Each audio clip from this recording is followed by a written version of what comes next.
What is your position on the WA12 Agricultural Service Water Rate Schedule?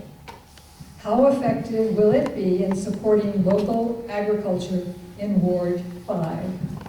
Well, I think that's a piece of it. I think with Grow Riverside and looking at all the new farmer trainings and other opportunities that we have to ensure that we're supporting our ag community so that the green belt thrives, is going to be, the ag water rates are going to be a part of that. So for me, it's not just looking at ag water rates to make sure that we're maintaining our farmers in the green belt and our ag industry, but it's about how we can look at partnering with other stakeholders. For me specifically, it would be our universities and our K-12 institutions to make sure that we have students that are trained and are wanting to stay here instead of going to Cal Poly Pomona to get a degree in ag, that they have opportunities right here in their backyard.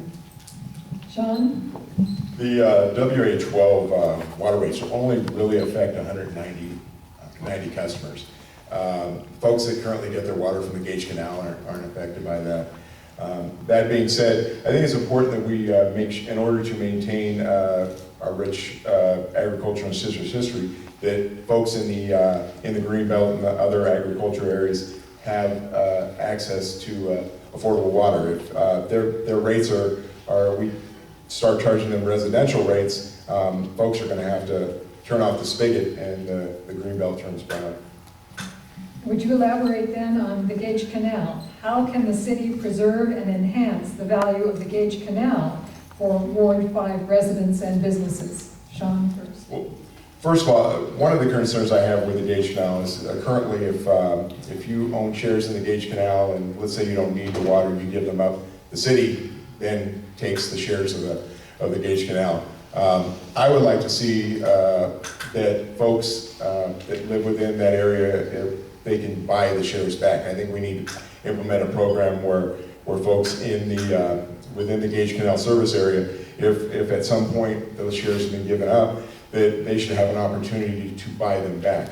That being said, the Gage Canal is one of the very few, I think there's only San Antonio, Texas has another canal system similar to the Gage Canal.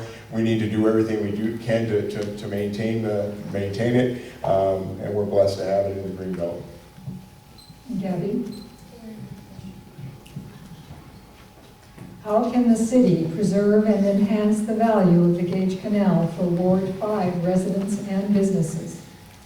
Well, I think it's partnering with that board to make sure that when we're discussing the shares, that it works for everybody that it impacts. So I think it's about having those conversations and figuring out what works for the community, because the greenbelt, the farmers that are there and those residents, definitely it impacts them directly. So we need to have these conversations to make sure that the city is partnering and that it works for everyone.